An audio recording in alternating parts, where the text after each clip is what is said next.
people visiting Jamaica travel by air, in which case the prevailing trade winds demand that arriving aircraft make their landing approach over the wider spread area of the capital, across the great sheltered bay, to the flat strip of land on the Atlantic side where the airport is located. Whichever way the visitor arrives, it is certain that his first port of call on shore will be at one of the famous hotels, where everyone foregathers before dispersing to other parts. Here you are sure to hear one of the true calypso bands.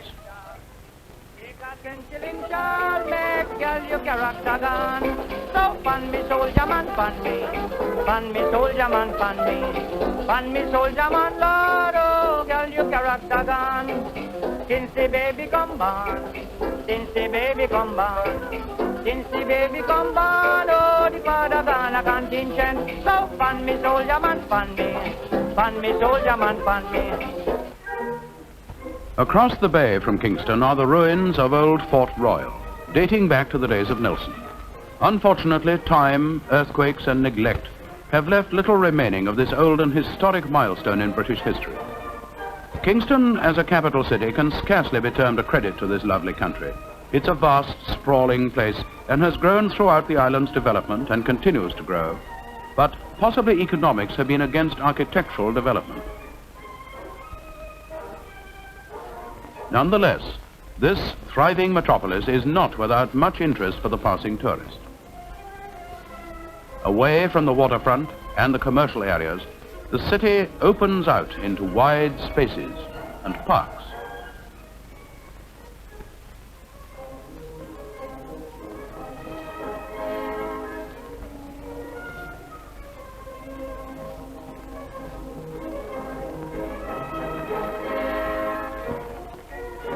In its upper residential area, there is located the famous Hope Gardens. Here is one of the finest displays of tropical flowers, plants, shrubs and trees, which in the spring and summer seasons form an indescribable blaze of color. Here is to be found not only the indigenous vegetation of Jamaica, but a wide variety of other flora, common only to tropical climes of both the West Indies and more distant lands.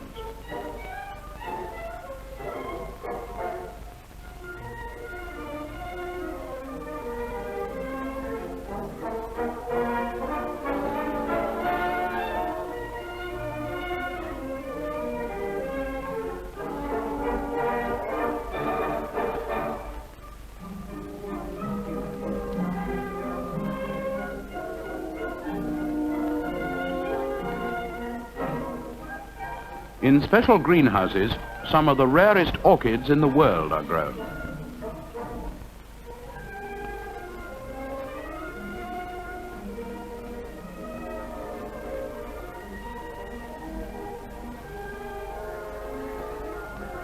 Nearby is a splendid golf course and a country club, all located under the shadow of the glorious Blue Mountains. And in the same area is to be found Government House, the residence of the Governor-General, who represents the Crown and is head of the Legislative Assembly of this Britain's oldest Crown colony. The island is full of relics of the past, dating back to the old slave days. Within the city limits are the picturesque ruins of an old aqueduct. Picturesque colonial houses have been altered, modernized and adapted as tourist hotels.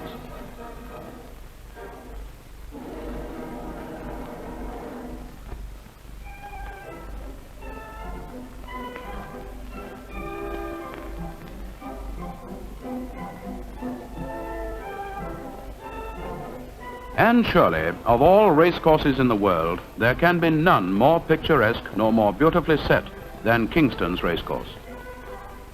The cosmopolitan people of the island are great devotees of the sport, and though possibly neither horse nor rider is up to the standard of the old or some of the new world courses, the colonial jockeys and their mounts offer just as much excitement and show just as much keenness as their counterparts elsewhere.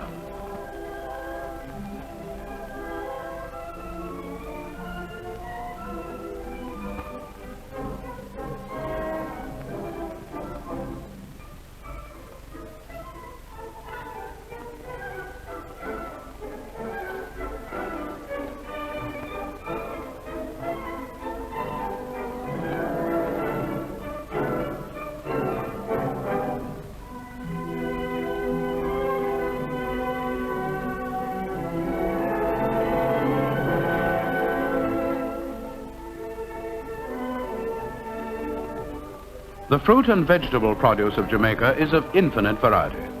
And in the street markets of the capital, vegetables and tropical fruits are offered for sale. These markets are patronized by the rich and poor of the city alike.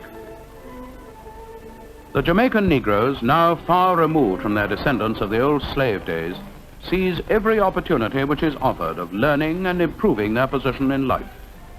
Many of them have risen to the heights of the professions, and all of them are industrious. The Cottage Industries Organization fosters the learning of handicrafts. Here you will find young girls under the tuition of trained and experienced instructors, learning and carrying out excellent work, which enjoys a wide demand, not only among visitors to the island, but also for export purposes to other islands and to the mainlands of North and South America. Much of this work is executed with native materials, and almost all of it, in design and conception, can be traced back through generations to the work of their native ancestors in Africa. Visiting these workshops gives an excellent opportunity of studying the character of these industrious people.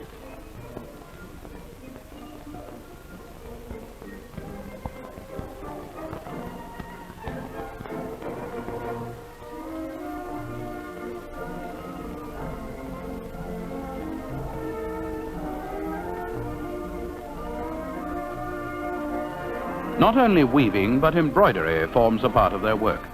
And this they do faultlessly, working in fascinating, bold colors and designs.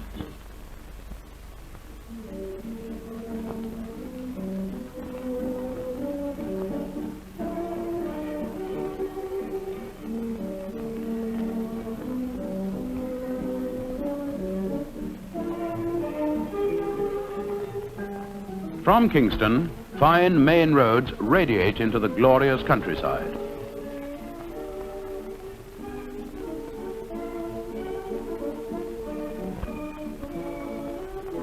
On every hand, you will find the immense cottonwood trees, so typical of Jamaica.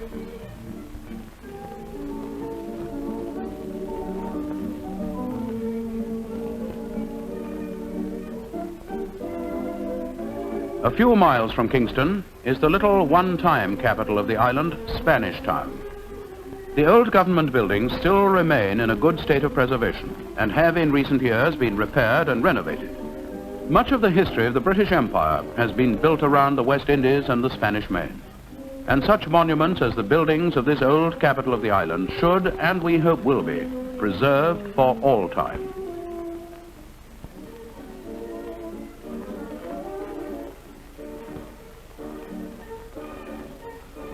Making one's way from the lowlands of the Kingston area, the road quickly ascends into mountainous country. Glorious vistas of valley and mountain unfold. Rich and dense tropical vegetation is on every side.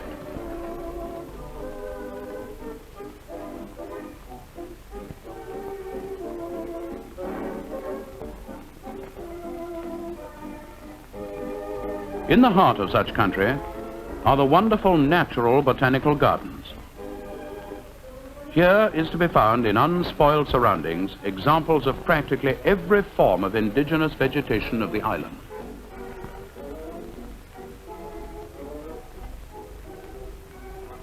People from the old world are immediately struck by the sight of many tiny lizards, which actually change color as they move from one background to another, nature's form of camouflage. Continuing your way through entrancing scenery, through jungles festooned with orchids, through fern-covered valleys and forests of sweet-smelling trees, where stone-bedded rivers wind and twist, you reach the northern shore of the eastern tip of the island.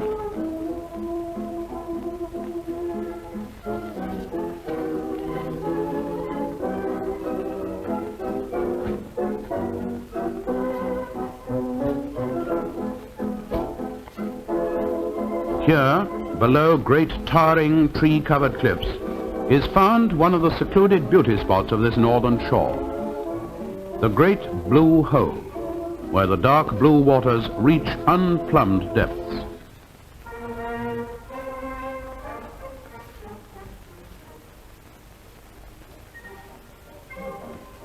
This is probably one of the most magnificent coastlines in the world.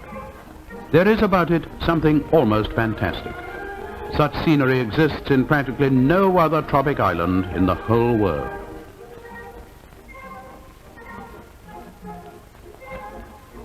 Towards the northeast corner is the beautiful little seaside town of Port Antonio, with a splendid sheltered harbor.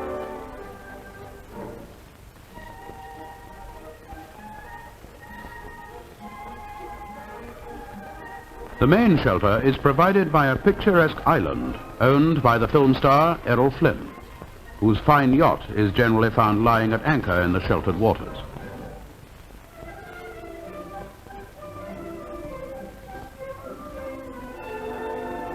In this region of the island, there are many plantations, and through the narrow channel, the white ships of the banana fleets enter to take away both fruit and passengers.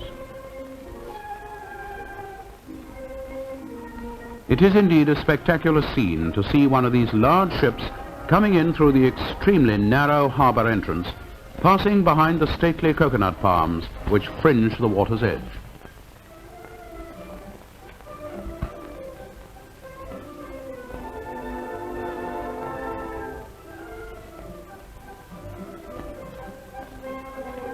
Traveling a few miles inland from Port Antonio, one reaches the upper waters of the Rio Grande River, and here can be enjoyed one of the greatest thrills of a holiday visit to this island, a trip down the Rio Grande on a bamboo raft poled by native pilots. This is a safe and exhilarating sport which any visitor can more than enjoy. The journey starts in placid waters, which gradually become rougher as the rapids are reached and the approach is made towards the sea. The river is a comparatively short one, and as the journey nears its end, the rapids are reached in ever-increasing numbers.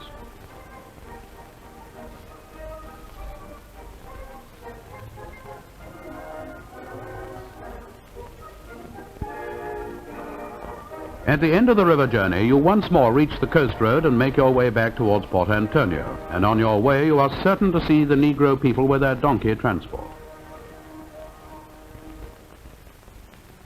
You may perhaps pause beside the coast and see small boys with a dugout canoe, hollowed out from the trunk of a cottonwood tree. Or the old ruins of one of the island's harbors of bygone days.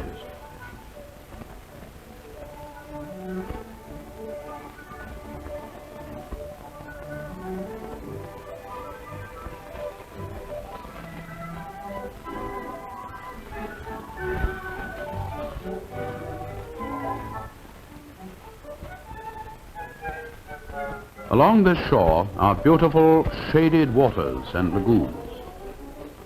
It has often been said that people who have seen Jamaica are never quite the same again.